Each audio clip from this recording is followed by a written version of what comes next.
non-profit representing the community for the deaf. And of course, we're talking Ministry of Education matters.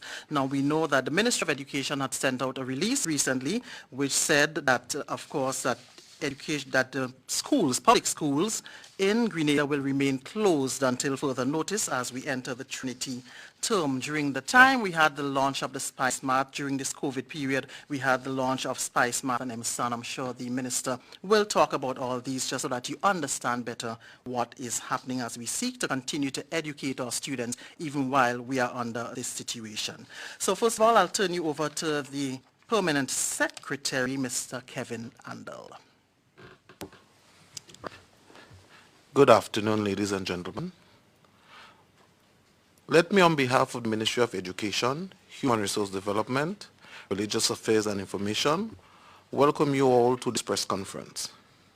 It has become customary for the Ministry of Education, before the commencement of a new school year, to come to you, our stakeholders, to outline the direction of the ministry.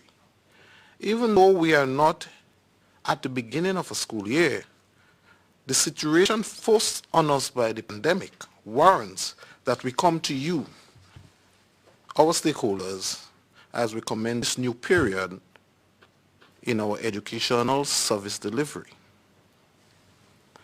In this situation, we are required to embrace partnership, understanding, collective responsibility, and just plain old Grenadian resilience.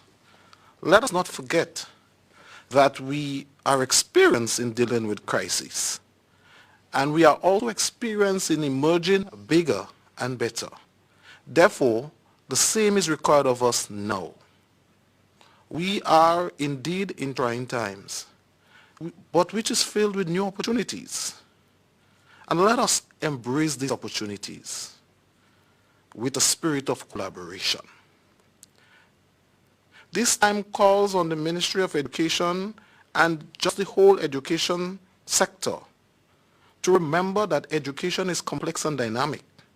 And this COVID-19 has made it much more complex and fluid. Therefore, the solution to our present educational challenges requires the principles of all hands on deck and no idea is a bad idea. As we begin this new term, under new constraints, let us approach this period with innovation, openness, and the attitude as outlined by Black Stalin's Calypso. I quote, "As this country faces its darkest hour, let us all remember, we can make it if we try, just a little harder." In short, our efforts and sacrifices now is an investment in our children's future.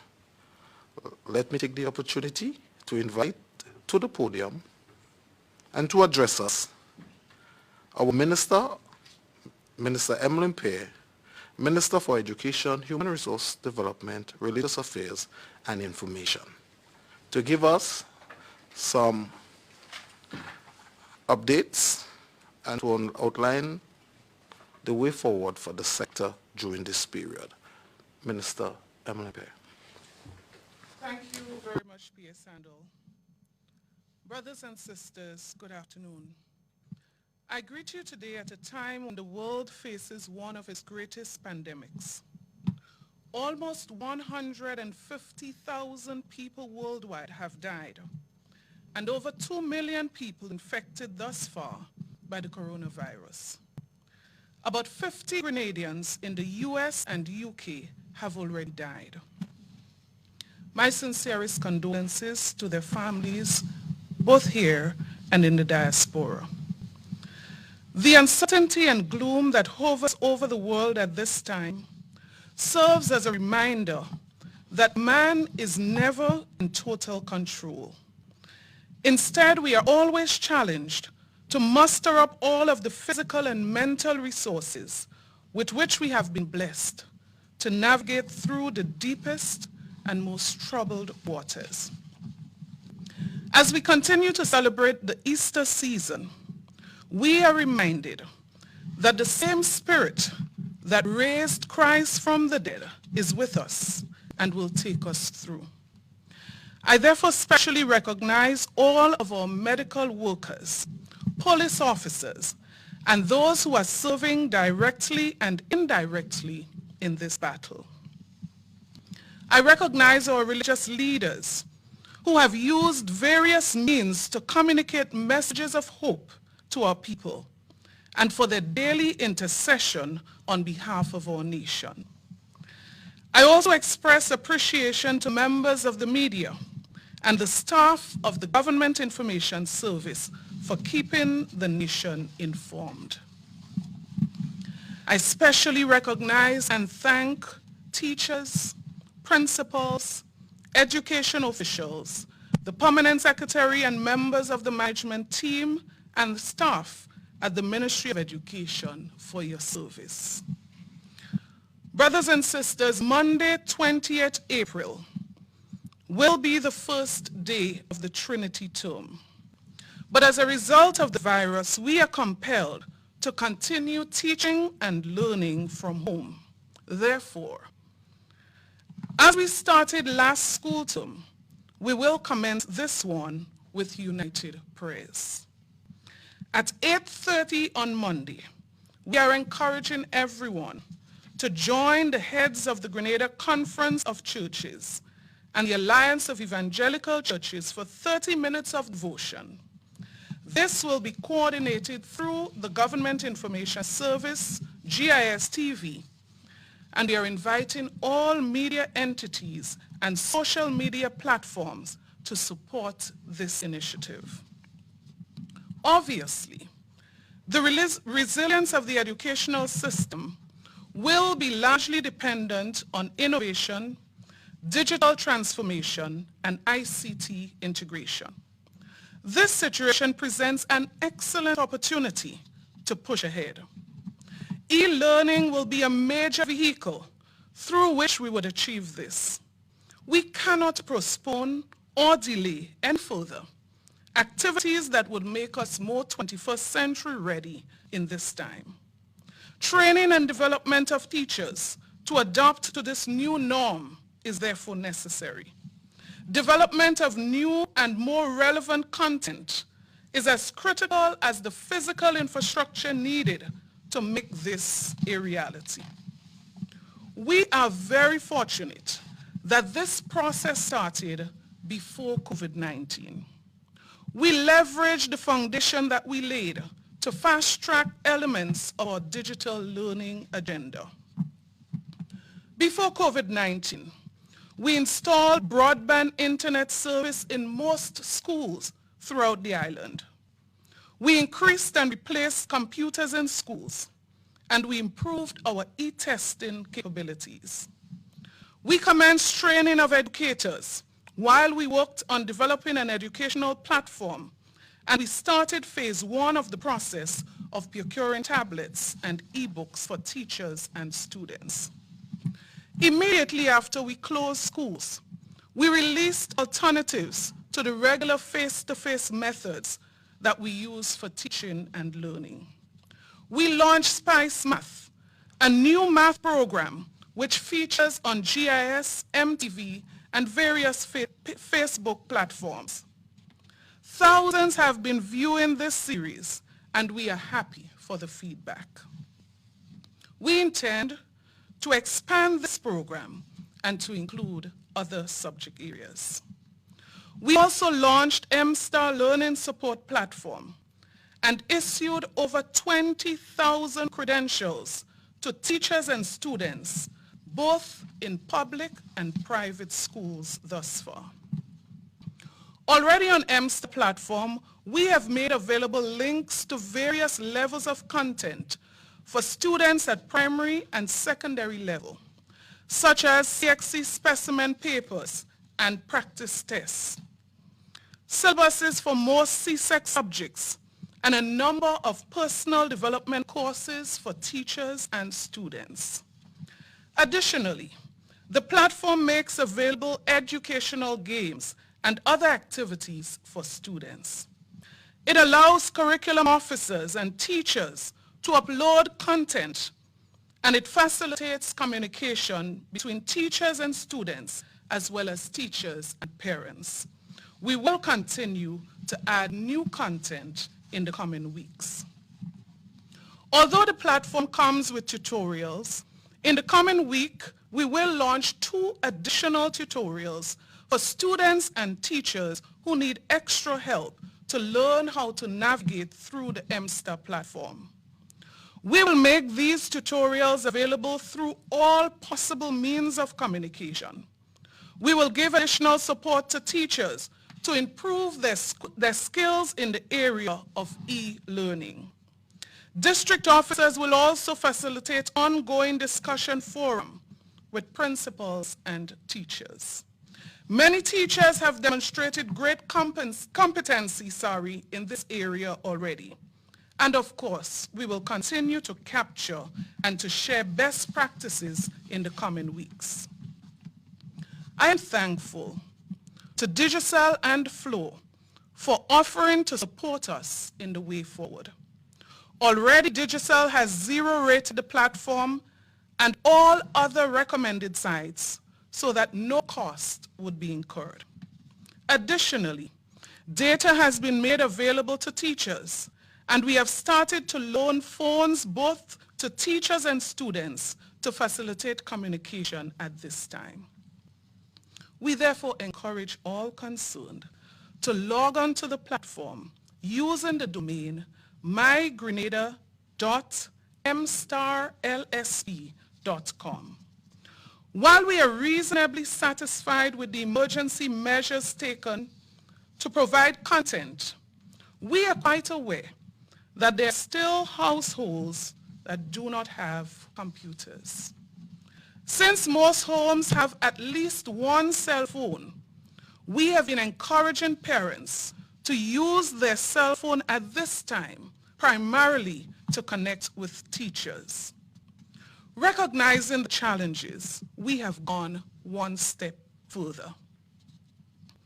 We have ordered approximately 15,000 devices, of which 9,600 will come installed with about 18 ebooks for secondary school students.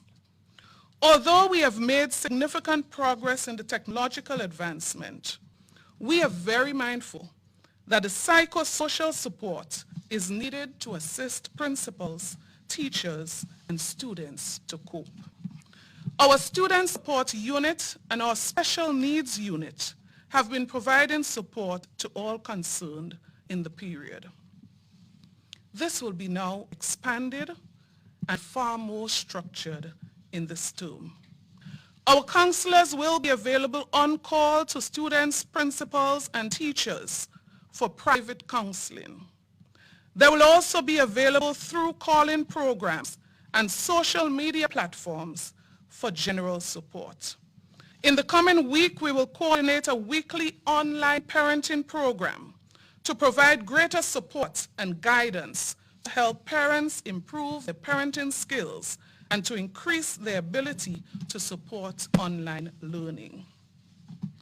Since needy students are no longer able to benefit from the school feeding program, the government of Grenada took the decision and continued in March to pay vulnerable families on the SEED program the full amount paid before as support for needy students to go to school. This payment will continue monthly. Over 12,000 students benefit from this program managed by the Ministry of Social Development. Additionally, through the Ministry of Social Services, support is also being provided to families who are not yet on this program and have no source of income. As is customary, the minister and team will meet with all principals during the coming week. District officers will meet with principals and teachers thereafter. All meetings will be facilitated virtually. A guide to a structured timetable will be provided to schools, and the final timetables, which must cater for family time, mental breaks, fun time, and chores, will be shared with parents. No local examination will be administered during this period. Concerning external examination, CXC has indicated its intention to proceed with CPEA, CSEC, and CAPE in June and July of this year. However, the Examination Council has indicated that they are still monitoring the situation in the region and will act accordingly. Ladies and gentlemen, based on our state of readiness and the proposed changes that CXC intends to make to the current structure of the exams, we believe that ideally we will need to be back in school about 6 weeks before the exams officially start. We have analyzed the situation carefully and concluded that if these exams must begin in June, and if school remains closed officially, we can put contingency measures in place to support students to sit the exams. We have indicated to CXC that our recommendation is for these exams to be deferred to September. However, we do understand that the ultimate decision will be made after final assessment of the regional situation and review of recommendations from all member states. I therefore encourage everyone concerned to be wise and to continue to prepare for all regional exams just in case they start at the end of June. Some schools have started uploading scores for CPA and CSEC. We encourage principals to request assistance if needed.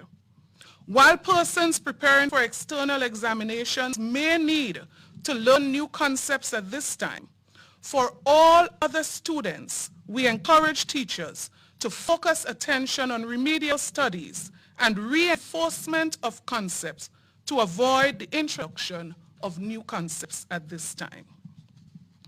It should be noted that TAM, CC, and NULO are also supporting and preparing students remotely and are putting additional measures in place to provide even greater support.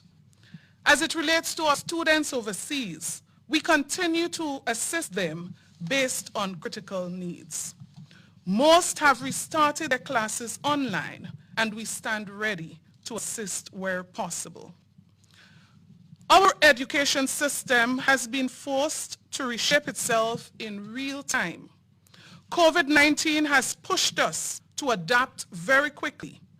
We are aware, though, that not everyone has been able to make the switch successfully. To that end, when school reopens under normal conditions, we will implement a transition plan designed with the psychosocial needs of everyone in mind. It will include a national assessment to determine the academic support that every child would need, and a national enhancement program will be launched. No student must be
on in mind.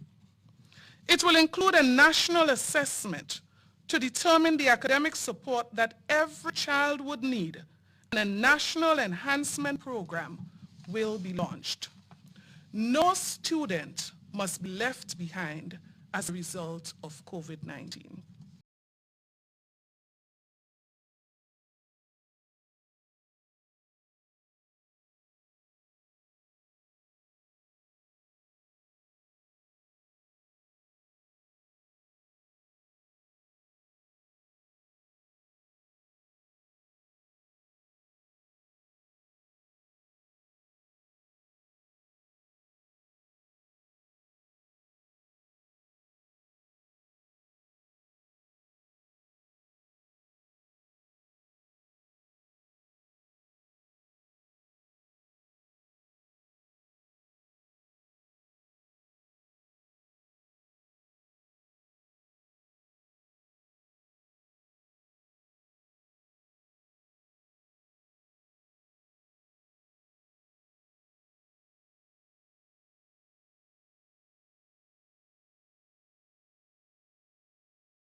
All right, thank you.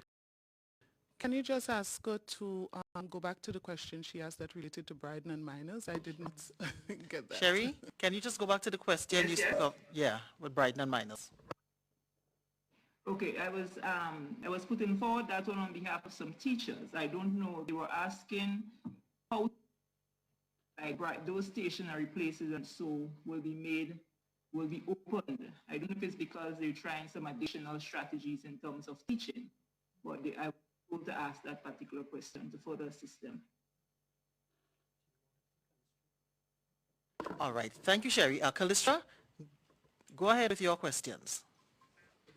Okay, I wanted to know what percentage of our entire student population, because obviously the Ministry of Education has a full count of all students, what percentage of our students are currently not able to participate in e-learning as a result of not having Wi-Fi access or not having a device?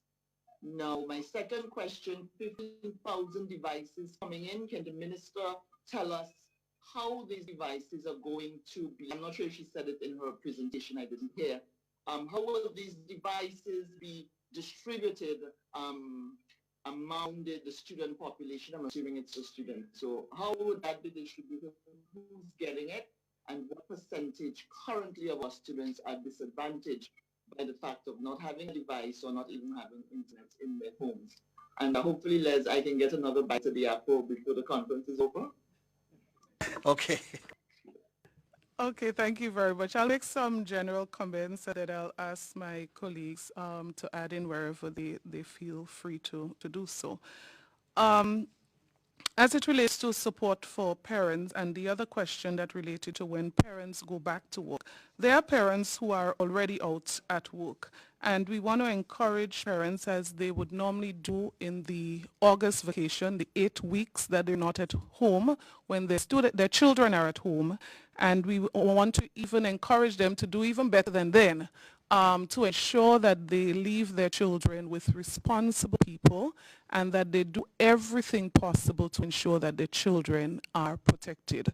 Let's remember, it's not the first time. We have 8 weeks in August, we have over 3 in December, and we have 2 in April, where parents are normally at work and children are normally at home. We just want to encourage them to be responsible parents as they go off. Additionally, we are going to find a way to, as I said, on all possible medium that we can find. So wherever parents and children would normally interact, we would try to get the information as it relates to the tutorials there so that they can be guided well as to how to use those platforms. Benchmark for measurement of promotion. We have not concluded the discussions on promotion as yet, but what we are going to do is to ensure that seamlessly we facilitate the upward movement of students in this season and in this difficult time, and to ensure that no child is disadvantaged. So our policy decision is that children must not be disadvantaged in this process. Stationary, as you realize, we always guided by the COVID team making decisions and the regulations that are announced, and as soon as those facilities can be open, I'm sure they will, and we are going to communicate with teachers and principals alike as it relates to this. Monitoring of students on those devices. One of the beauty of the tablets which comes with the ebooks is that there will be the ability to monitor what students are doing. As a matter of fact, a teacher would be able to stay at point A and block what a child is doing at point B. And so there are also limitations as to what sites the child can use the device to access. And as it relates to the distribution of the devices, the PS can speak a bit towards that. We have a breakdown as to how we're going to actually do that. And as it relates to students and Wi-Fi and devices, we do know, and we have been getting feedback. We have not collected all the data, and we are in the process of doing that to ensure that when we reach the stage of distribution, that every child is covered.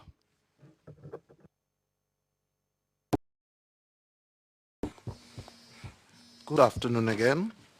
And in regards to the distribution of tablets would be based on students without a device.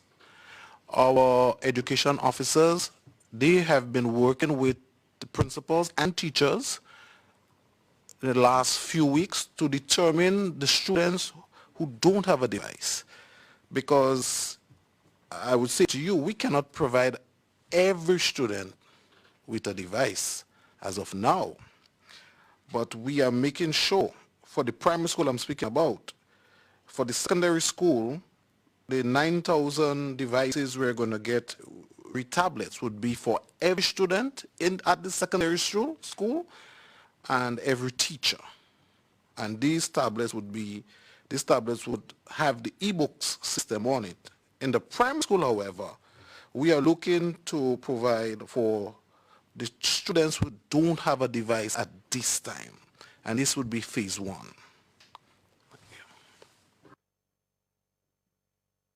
All right, thank you very much. Okay, I see Mikey has his hand up again. No, Raul Patterson was there before. Raul, good afternoon. Mikey, just one sec. Good afternoon to you, and of course, good afternoon to all. My first question is, what is the best policy that could go into place for the reopening of schools? Is it going to be the parish basis based on, of course, the information of COVID-19? I ask that in the context of Carriacou and Peter Martinic. Of course, I mean, thank God, using quote-unquote any case in Carriacou and Peter Martinic. So is it going to be, could be a case of parish by parish in terms of the opening of schools, or it's going to be a one-size-fits-all? Do you have another one, Raul? Do you have another? Yeah. Go ahead. Go right ahead. Yes, go ahead. Right. The second one, what are the fears and concerns of the Ministry of Education in light of the fact that schools are often seen as a melting pot for contagious diseases and viruses? What is going to be happening in going forward? The mere fact that we expect the issue of social distancing to be extended for a very long time, even after, of course, the country is cleared of all COVID-19 patients. So what is concern for the ministry in going forward as it pertains to that of social distancing, when considering that, of course, it's very difficult and maybe impossible to ensure that you have social distancing on the school compound? All right, thank you. I have a question here from somebody's asking, for teachers who have been conducting effective virtual teaching via other platforms like Edmodo and Google Classroom, is it mandatory that they switch to MSTAR, or can these teachers continue using these platforms? And somebody else has also asked what is happening with regard to pre-primary schools, because they say they didn't hear any mention of pre-primary schools.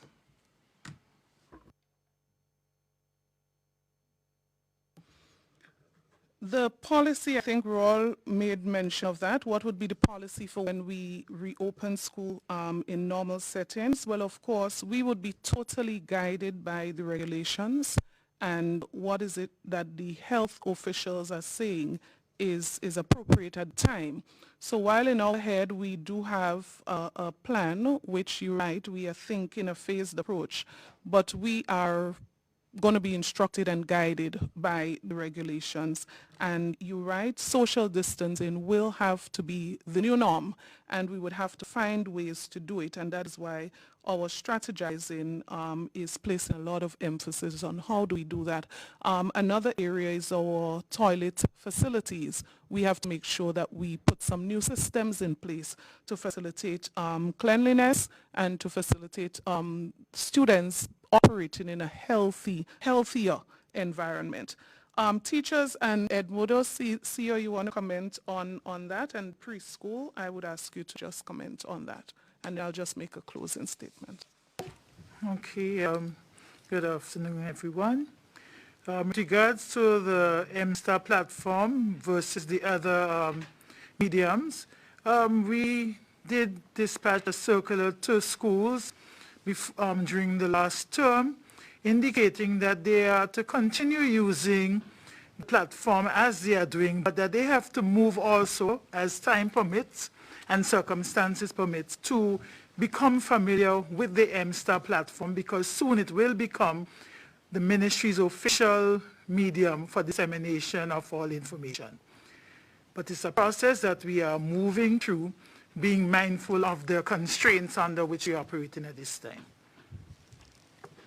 And I'll just quickly add to that, that at this time we are not pressuring or forcing teachers to do the transition. We are encouraging them because of the advantage of the platform that they do the transition, but at a pace that they are comfortable with and at a pace that they believe that would be in the interest of the students. So for example, from what I've outlined and what we would additionally share in the week coming, teachers would realize that the Edmodo platform, while it's a good one, my children use that platform, but already they themselves can see what additional benefits come from the MSTAR platform. But I just want to add and to reiterate, we are not pressuring teachers to say that you must move on Monday over to the MSTAR. As a matter of fact, I would advise any teacher that you can explore both at the same time. With regards to the preschool students, even though it was not probably emphasized, currently we have over 20,000 credentials and for students, and 1,500 for teachers. That has been already issued, and that includes students of the preschool group. On the platform, there's also access to a lot of resources from nursery all the way up to Cape. So no one is being left out in our plans. All right, colleagues, we're coming back to you. Mikey, you had your hand up first, I think. Oh, right, just hold on. Let's just give Jared a moment, and I'll come back to you, Mikey and Sherry. Jared, good afternoon. Go ahead. Okay.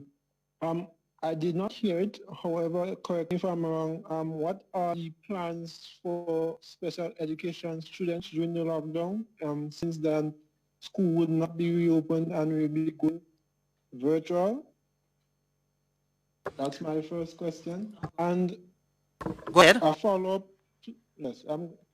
A follow-up. You, Minister, you have highlighted that you will have encouraged parents to leave their children with responsible people. However, does not that go against the social distancing requirements in terms of visiting? Are you leaving for work, but you should just leave for work and leave for work only? Having to move or drop off your child or children, it might have to be in a different community or parish because that's the person who you trust. So how does a parent choose to really leave their child with somebody responsible if they don't trust someone in their village or community? That's it for you, Jared? Yes. All right, good. Mikey, go ahead with your question. All right. So when we talk about e-learning, I am thinking about the academics and also technical aspects of things.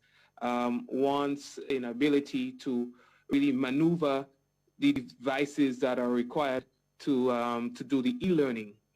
So what mechanisms are in place to assist those who may having technical challenges?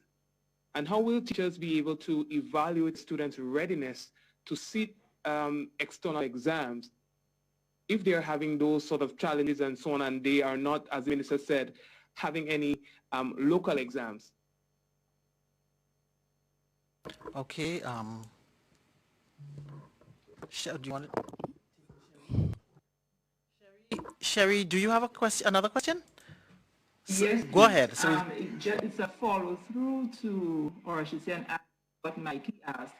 My question, though, is that we do know that the students are advanced than the parents. So I don't know if it was mentioned in the statement, but I would like to know what would be done to bring parents on par to be able to help monitor and ensure that the children are doing their work. And additional to what I asked before, they are also inquiring about the hanky. I'm not sure we got the last part of what you said. Okay, the last part I was saying that in the beginning I mentioned about the briding and minors, but they're also inquiring about hankies and the computer, I guess maybe to get whatever necessary to assist them with the children. So I'll make some general comments and then I'll ask Mrs. Peters-George to comment a bit with regards to the readiness of students and what has been happening there. Special education, special needs students, and you may realize that I did not specify, and that is because as a ministry we are moving further and forward, looking at the subject of inclusiveness. We have to try as much as possible to get away and from the stigmatizing and the separation of our students with special needs. And so we do have our officers, and they are part of the regular district education team. They have been following all the same guidelines. They have been working with parents and principals and teachers, providing support, providing assignments, providing guidance. And we continue to do that. Of course, they will need extra support because they are extra special. And so we will continue to do that as we move forward. So there are officers, a number of officers in various specialties who are working with our students with special needs. As it relates to social distancing and children who have to go to other family members, of course, as we get closer to that bridge, we are going to be giving special guidance, and we would be encouraging parents to follow those guidance. And I think I want to use this opportunity now to say, please allow the Ministry of Education to be the official means through which you get information as it relates to education. And so we would advise parents accordingly when we get to that point based on as we go forward with new regulations, we are going to monitor and we are going to give advice as we go along. The technical challenges that we're having and the readiness of students, a lot is being done. Of course, as I said before, we will have challenges, and I'll allow Mrs. George to make some additional comments there.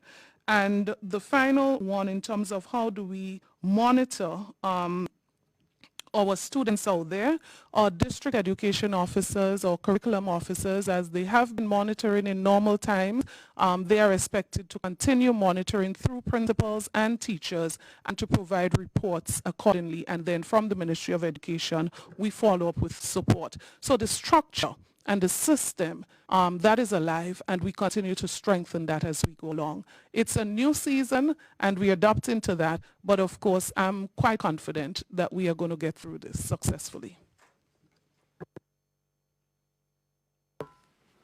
Okay, good afternoon, everybody. In terms of the readiness of our students for assessment, we have a team to assist us with that. We have our curriculum officers, our education officers, And of course, our IT specialists, and they will be responsible to assist really to ensure that our teachers are able to provide the sort of assessment that is needed for our students to move to the next level. But one thing I must emphasize is that we are doing continuous assessment, and most of our teachers have already data that will that we can use to evaluate students' performance over that period of time. If you look at it, the first term in particular, we already have grades that we can use to assess students and their readiness, and we also have portion from the second term that we can use to assess the readiness of our students. So I think we are basically ready, because it's not just a one-shot assessment process that we have at the Ministry of Education, but we have what you call a continuous assessment. In terms of what is happening going forward, there are a lot of ways that the IT specialists can set up so that students can be assessed through various quizzes and so online to assess where they are at this particular time. And I have no doubt that we as a Ministry of Education will be able to pull that off and ensure that students can be promoted to the next level soonest. Thank you. So, colleagues, I'll come back to you in a second. Let me just take a couple from online. Although I think we went into it a little bit. Somebody's asking, once we are doing e-learning, no national exams will be taking place. If schools do happen to reopen physically, will national exams then be reinstituted? There's another. How will distribution, I guess, of the devices be done in homes where there are students at different levels? Another one. Can the government speak on school fees for private and public schools? And then let's just squeeze in this other one quickly, and then we'll go back to our colleagues.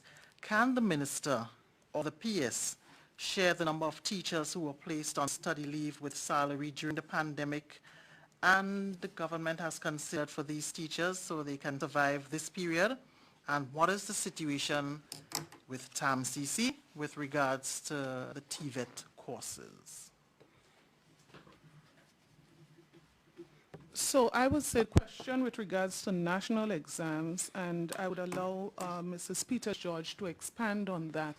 We are saying in this period there will be no national exams, so MCT and so on, that is off. When we get back, there will be an assessment, and this is not for who came first, who came second, or what's your score. The purpose of that is really to assess where exactly you are, where your weaknesses are, and how we can help you. So assessment at this time is really purposeful when we speak of assessment going forward.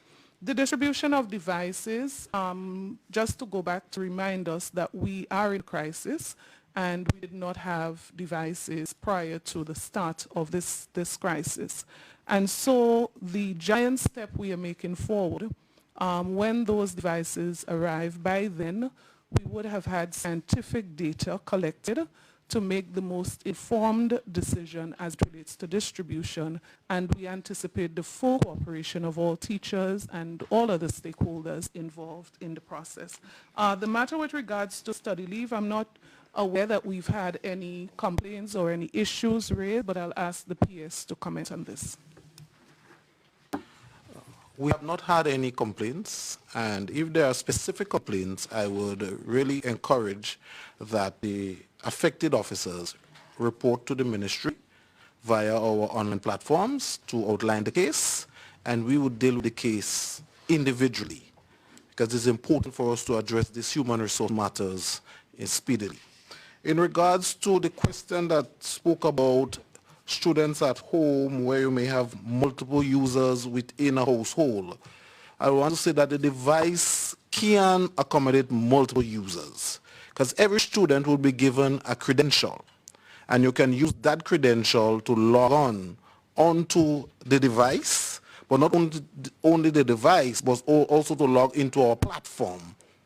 So really, if there's a household with 5 students and there are 2 devices, it is important that the parents manage and allow different users to use the devices, because it would be foolhardy of us, based on our economic situation where we are, to give every household, for every child, a device. That would be in the future as we move forward and as things improve.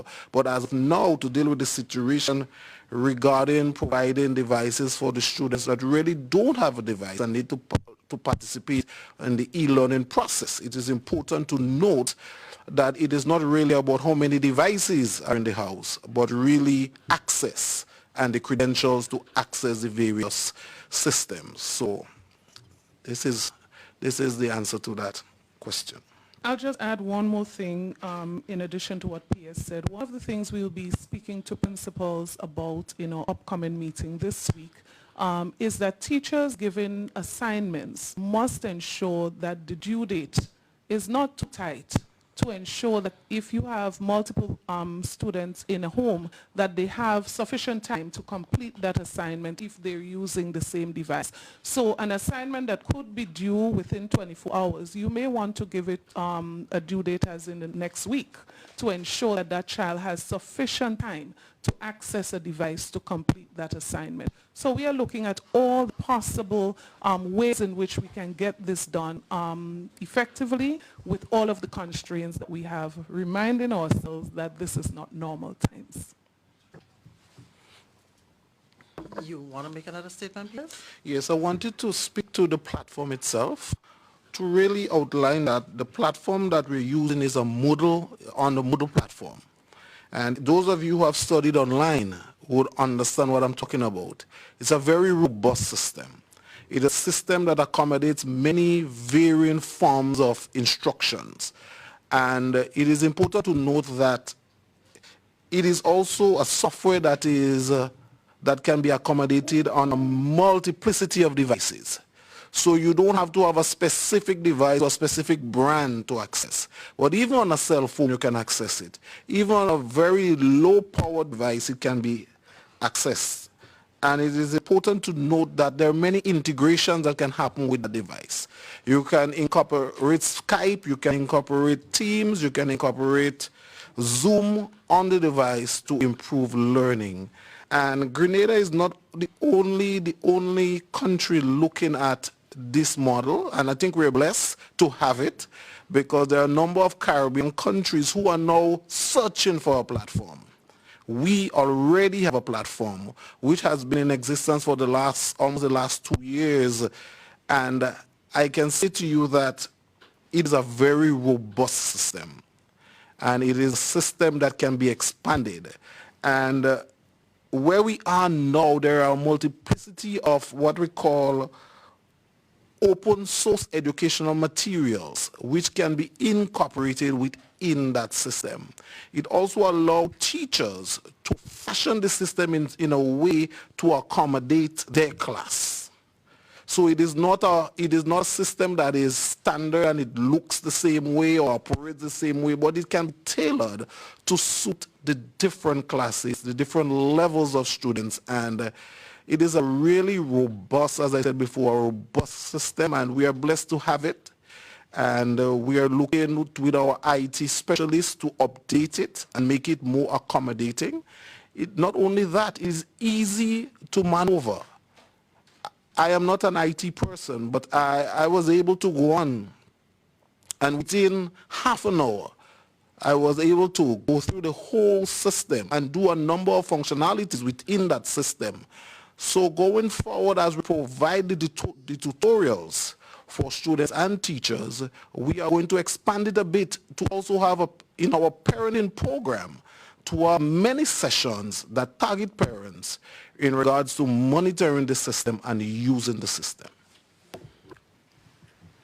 Okay, just to add on the issue of monitoring, the platform comes with analytics. So teachers will be able to know how much time the students spend on it. Principals, likewise, how the level of interaction of teachers, and at the highest level, at the ministry as well, analytics are available so that we can monitor what's happening on the platform, where the students go, whether or not they are on task with their assignments. The students will be alerted of their deadlines for submissions, and also feedback on their performances. That's all built into the system. On the issue of the distribution of devices, and the support for the platform. I also want to acknowledge the partnership that we have so far been benefiting from with regards to Digicel. Over 331 teachers on the 18th, between 18 and 20th of March would have received or did receive 15 gigs of data for use on the system. And that does not include, of course, the platform itself, which, as Minister said earlier on, is zero rated. Also, for persons who do not have Digicel phones, the Digicel has also given 167 devices, which we are now finalizing the distribution process for. So a lot of help, thank God, is on the way, and for that we are forever grateful to our corporate citizens such as Digicel, and also reference was made to Lime, who is coming through also with support for the platform. Yes. You want to make another statement, Ms. George? Yes, go right ahead. Just before Mrs. George, I would also want to ask that when she comments, she would also just expand a little bit on the external examinations, generally. Okay, in terms of the standardized assessment, of course, the local standardized, that would be the MCT examination. We will not be having that examination, as Minister mentioned, and the reason being because it's not really a high-stake exam as the other examinations, the CPEA, where you're considering it for movement to the next level. Then you're talking about the CAPE for scholarship, CSEC examination, and so forth. So definitely, we will not be going back to the MCT examination for this year. However, it will continue based on what is happening for the following batch of students the following year. In terms of examination, the external examination, we're still basically having discussions with the Caribbean Examinations Council to ensure that at the end of the day, the period that the examination is set, it is one that is au fait with the Caribbean region in entirety. We have a plan in place. We have already identified various ways of doing our training for our administrators, our supervisors, our proctors, and so forth, just in case the situation continues using a Zoom platform. We've also considered, in terms of placement of our students, the CPA and otherwise, we have looked at that, how a student is going to move on to the other level if there is a state of no return, if the examination at the CXC level is no longer viable. And of course, we're looking at the plan and looking what is best for our students. But one thing we know for sure at the examinations unit is that, and the Ministry of Education as a whole, is that no child will be disadvantaged when you're speaking about the examinations. Minister mentioned it before, that we're going to ensure that students at least have a 6-week period to prepare for the examination, the external aspect of the CSEC examination. And I must let you know as well that we, in terms of the SBA, we have already received scores for CPA. We have already received scores for our CSEC subjects. The only areas that we're seeing a problem here, probably, well, not really a problem that we can't deal with, is really the sciences and the TVET areas. And of course, once the protocols are lifted, definitely we'll see how we can work best with our schools, our teachers, to ensure that every student, and when I say every student, really registered for those subjects, that they have a grade at the end of the day that can be assessed. Okay, the best possible score. Thank you. Okay, so let me come back to my colleagues. Callistra, go ahead. Yes, I asked this question before, and the Minister answered it in parts where she talked about 15,000 devices. That's making devices available. Now, if my memory and my information serves me correct, there are people in this country with children who have neither electricity in their homes and, by extension, no access to internet. A lot of people are putting data on their phone. And I'm not sure how well some data on your phone is going to serve when you want to have hours of sustained use on a device for access. So this is, can the minister attempt to deal with that aspect of it for me? What about the people who do not have access to use those devices? We're giving people tablets. What about those who are going to have it but have no means of getting on the internet? Or is it a situation where absolutely every Grenadian now has electricity and internet in their home? All right, thank you so much, Callistra, for giving me opportunity to explain further two things. One, I'll speak about the issue of electricity, and I can speak as a parliamentary representative, as a member of the cabinet of the government of Grenada.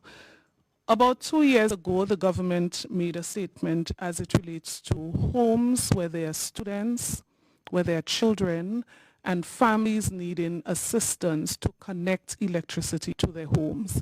And so I know in many communities, and I can speak also for my constituency, once persons come forward who are vulnerable, need assistance, we have been assisting with the material to wire the homes. We've been assisting with the cost of connection of electricity. So there is the program that is assisting persons to have connections to their home, and we encourage persons that this service is available and has been available over the last 2 years thereabout that I'm aware of. Secondly, one of the things we have done, and I've said before, I'm sure the data and the statistics shows that almost every home in Grenada has a cell phone, irrespective of your level of poverty, and sometimes probably the poorer you are, the more phones you might have in some cases. So we are indeed blessed with the number of cell phones that we do have. And I see ordinary persons sometimes with 2 different cell phones and sometimes 3. So we are saying that in this time, we are indeed blessed that we have so many cell phones on island, and we've been checking the numbers across island. Now, what we are saying as a result of this, you do not need to have data that will take you through a day of access on the platform. All you need to have is enough data to connect. So I'm not sure what is the basic amount, if it's $1, $3, what have you. That can take you through for weeks. It can take you through for months on the platform. Why? Because all you need is the hotspot. But there's no charge. Your data would not be going down. It would remain stagnant. And so we are at a place where I'm sure many people at this time would really wish they are.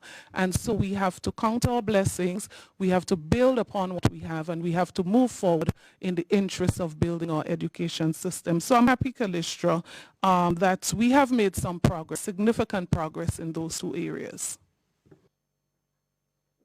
Go ahead, PS. I just wanted to add also that all of our schools and most of our community centers under the CASIP project and the MES project have access. Once our students have their credentials, they can access the Wi-Fi at those centers. What we will have to ensure is that we get persons to be at these centers to maintain social distancing and to maintain order, and most likely create a time during the day when students can go there and persons are there to manage the process. Now, areas that don't have a CAP center or community center and school, we would have collect that data and work with the NTRC or whoever it is so that we can make access available in those communities. But in regards to availability of internet, Wi-Fi, and also the zero rating of the site, it really cuts down the whole issue of lack of access to almost -5, if I want to say, %. But it is really good. A lot of countries within the Caribbean cannot boast this because of the visionary approach to providing internet access to our students via these projects. A comment, Ms. Peters? Go ahead. Since PS has started the boasting, I also want to boast 3 exams. I must assure the general public, because I know persons may be wondering our ability to really do e-testing. And I must assure you that we are, because Grenada is one of the forerunners, I must tell you, in terms of e-testing. We were one of the first countries to move towards the e-testing offered by the Caribbean Examinations Council, where we have for CSEC, for instance, more than half, over 60% of our subjects are already been done, paper 1 that is, it has already been done through electronic means. So that's something that we have to look forward to. However, in terms of the CPA aspect of it, we're looking to turn our secondary schools into centers, whereas in the past we looked at primary schools as centers for the examination. We're looking at secondary schools so that we can accommodate that, because this would be the first time that the Caribbean Examinations Council will be offering the e-testing for the CPA examination. Okay, and then of course we definitely will be able to accommodate that with the devices. And of course we have our CCSLC examination, and we also able to do e-testing. We have the capacity as well with the devices. In going forward, we'll definitely be able to do that. So I'm very happy that Grenada did not sit back and wait to move into the e-testing direction. I'm very thrilled now that we took that step the first year and went into e-testing. That will make us way advanced than some of the other countries who probably have never even ventured into the e-testing arena. Thank you. Mikey, 1 second. Let me just take a couple from online. Again, somebody's asking, is there a reporting mechanism through which teachers report to the ministry students who are not actively participating on the platforms, like doing assignments, so that efforts can be made to ensure each child participates and is not left behind in their education? Let me see. There's another one. Can the government partner with the business community to sponsor devices or give discounted prices for laptops to parents who wish to buy? Let me just go back to something somebody's asking about TAMCC. If students have classes at the same time, how do they share a device? How can you effectively rotate with different classes and different teachers? So I'll ask CEO to comment on this, but I just want to grab the opportunity as initiated by someone on Facebook to make this appeal. I know some people are wondering what they can give, how they can help, if they should give food. I would say at this stage it's an excellent opportunity to consider donating some laptops to the Ministry of Education. So businesses out there, it's an appeal. You can communicate with the permanent secretary. We do have the specs of what is it that we need. And so somebody might just be able to match the 15,000 that we have ordered.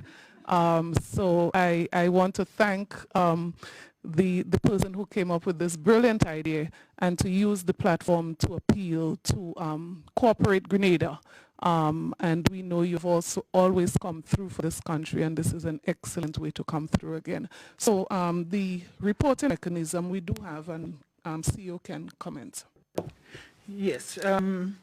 With regards to the reporting mechanism, we are currently collecting data for the period starting the 18th of March to the 3rd of April. There's a Google form in place, and already principals and teachers have begun uploading. And within the next 2 or so weeks, we should be in a very good position to identify the most necessitous of our students. Yes, and it would be an ongoing weekly reporting going into the new term. All right. And Leslie, and I just want to quickly, before PS come in, I did say the corporate sector, but you may be an individual in a community. You may already have 3 tablets or 3 laptops in your house, and you may not have children in school, or your children may have those in addition. We do ask you to also look out for those who are in greater need. And so you may want to donate or loan what you do have currently that you may not have need for. to somebody in need. But you may also be in a very good position. Government has been paying persons who are at home at this time their salaries as normal, and someone may want to be just generous to team up with someone else and to purchase a tablet for a needy student in their community. And I see the people who are here from GIS and so on, they're smiling, and I know they like the idea.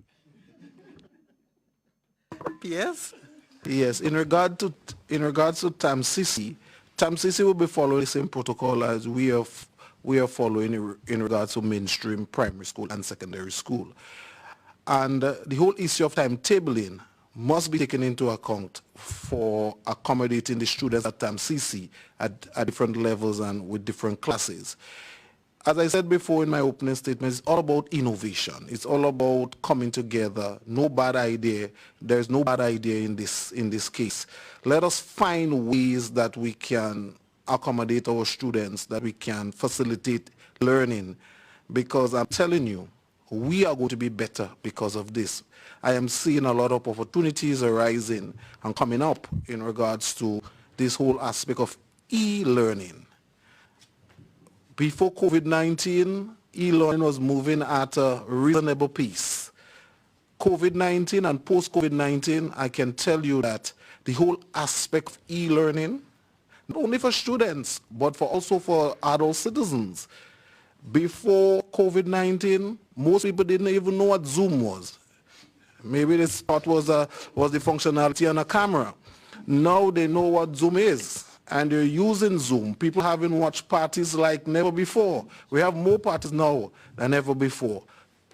Our nation and the whole world is embracing technology in a mighty way, in a significant way. So it is important for us as educators and stakeholders within the education sector to embrace that. We have the support of our partners, teachers, principals. I can say that our teachers and principals and other educators are working really hard. I'm a father of children, and I can tell you that I see work coming in. I can testify about the commitment of our teachers and principals during this time. But we have a lot to do, a lot more to do. And this togetherness and collaboration and innovation would really put us where we ought to be as a nation in regards to education. Colleagues, bear with me. Let me just take one or two more online, and then I'll come to you. Somebody's asking about if there's any truth to comments about Grenadian students being exposed to any racial victimization. I think they would have seen some report in China, so they're asking in that context. Somebody else is asking for the minister to repeat the website to be used. And can the ministry ask TAMCC to hold their own press conference to give updates on registration, etc., etc.?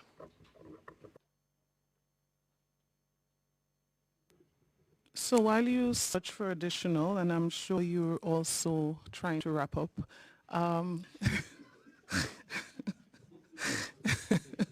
sorry, I didn't think that would be humorous. Let me just repeat the domain: mygrenada.m*lsp.com.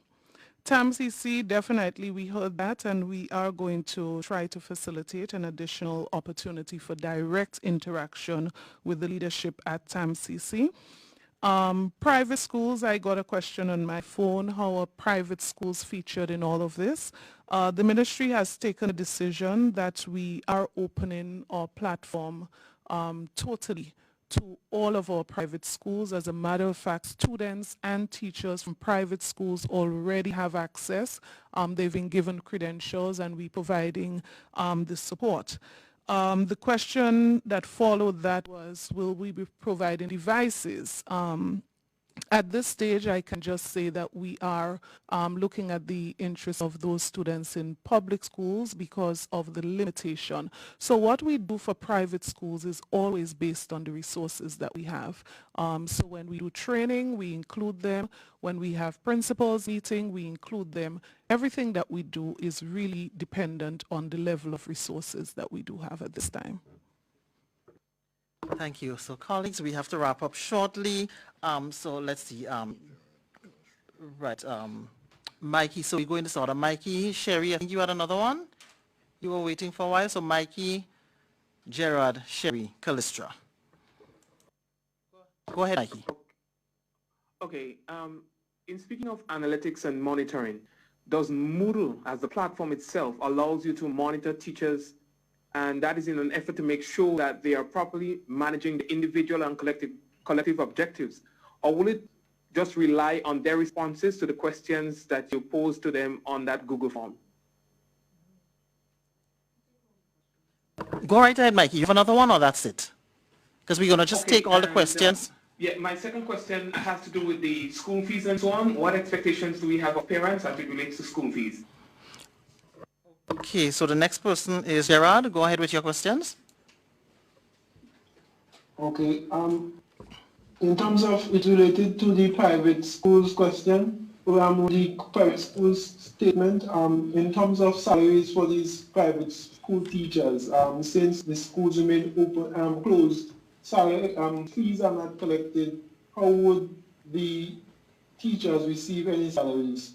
That's my first question. The MSTAR platform, how interactive is it? Is it a two interaction where students and teachers interact with each other, especially on a subject such as mathematics, where you might need feedback to go forward? Third question, in terms of parents gaining access to see their child's performance, is that accessible on the platform? Okay, Sherry and then Callistra. Okay, my question has to do with a follow-up in terms of the devices. From when they reached the ministry, what's the timeline of distribution? And just follow through with what Gerard just asked, the MSTAR, will it allow for face-to-face classes to be conducted? Thank you. Thank you, Callistra. Go ahead.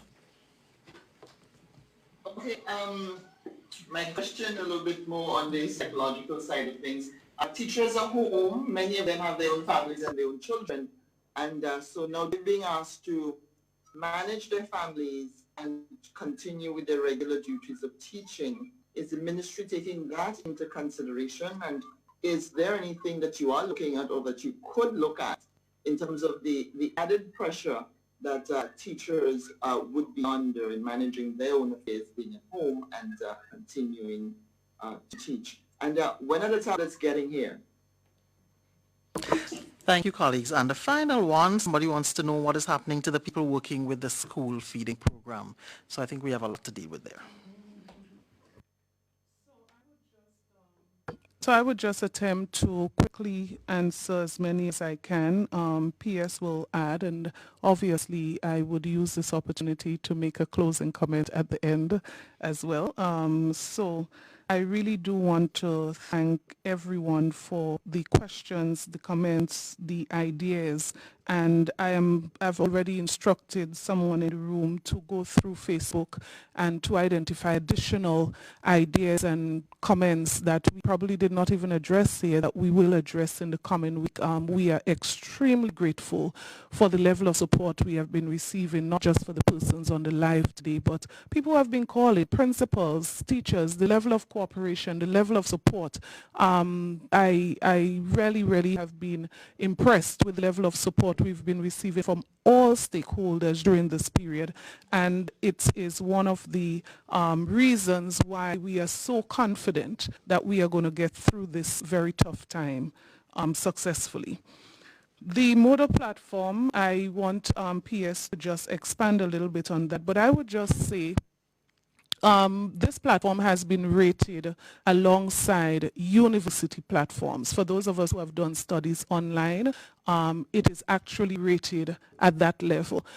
So that would give you an idea of what we're speaking about when we refer to the platform. And teachers have actually indicated that to me, that the platform is not very different to the platform they're currently using for studies or they have recently used for studies. School fees and private school, I want to use this opportunity to speak a bit to that, because some of the private schools have been calling and have been questioning as it relates to some teachers who have had salaries delayed because school fees have been delayed. I want to appeal to parents who have children in private schools. I can understand in a case where a parent has lost a source of income or is really challenged at this time economically. But I want to appeal to those who are not significantly challenged at this time to do consider that there are teachers who are providing support in our private schools and they are indeed awaiting a salary. And I want to encourage you, if you can communicate with the leadership of your school, to find a way to make those payments available if you are in a position to do so. As it relates to other schools, as in the public schools, we are suspending all of those fees at this time. Of course, I want to also use the opportunity to say that if you're in a position to make those payments as soon as school reopen, do not use the funds for other reasons that are not necessary at this time. So let us all be considerate and let us all be supportive in this period. The MSTA platform, again, PS can just comment on that, the level of interaction. I've used it many times and I'm extremely impressed with the quality and the level. Parents gain access.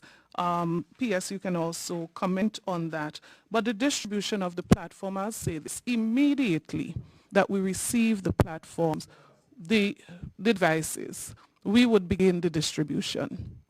We are now putting the distribution system in place. We are collecting all the data, and we want to ensure that the day that the devices land on island, and Kalisha, we are anticipating within the next 4 weeks, we should have the full quota of those. So as they come in, we would distribute. And the psychosocial support, you are absolutely correct.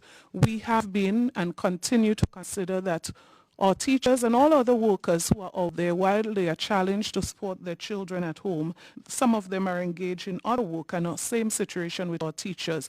But we have gone further to extend additional services to our teachers through over 50 counselors that we have within the Ministry of Education. So that service is not restricted just to students, but to our teachers and our principals. And as they lead, we do understand that it's a challenging time for all of us to lead. I'll ask PS to continue from here. Sorry, just before PS goes, school feeding. We continue to pay all our school feeding employees. So people in the kitchen, our cleaners, our security officers, all these persons continue to receive their salaries monthly. In regards to the MSTA platform, it's very interactive. It is the same platform that is being used at universities all across the world. I studied on it, and a number of you studied on that platform. What is nice about the platform is what noteworthy is that it can incorporate many tools. So for instance, we can a teacher can incorporate Skype onto the platform. They can incorporate Zoom onto the platform to do live lessons, and they can incorporate Teams. We are working with the Ministry of ICT so that we can access credentials and license so that we can expand to this service of Microsoft 365 to our teachers and students. This is in the working. Once we have that, then we would have a next platform to incorporate with the MSTA platform that would ensure that the e-learning experience is interactive and it is world-class. Moodle is, I would like you to research Moodle, look at it, look it up, and you would see how widespread it is used, how interactive it is, and how as educators, we can use that platform to make learning a bit accessible in times like these. So I want to emphasize again, the platform can incorporate multiple users, we can incorporate multiple access, we can even explore the whole aspect of creating a next level of credentials for parents so that they can look at what the children are doing and assist. But presently, as we are now, access into the system would be for administrators, teachers, and as well as the students. Okay, just to add access to parents, based on our Education Act, if a student is under 18 years, by all means, the very credentials that you have issued to the students, the parents can utilize same to go onto the platform and experience what their children are experiencing as well. And the other issue, the monitoring and the triangulation of data, monitoring, we have our mechanisms in place for triangulating data. As you said, no single data pool is complete if we are just to take it from one source and say that that's valid. There are means of validating data, and we are utilizing those. So at the end of the day, when you make decisions, it would be quality decisions from quality data. Thank you so much to everyone. A lot of information, and colleagues, thank you very much as well. So we have had with us today the Honorable Emmeline Pierre, Minister for Education, Human Resource Development, Religious Affairs and Information, Permanent Secretary, Mr. Kevin Andall, Mrs. Angela Finlay, Chief Education Officer, Mrs. Michelle Peters George, Head of the Examinations Unit, and of course, Mrs. Michelle Braffett from the School for the Deaf. We thank you so much, each and every one of you, for joining us. Have a great Sunday afternoon, everybody.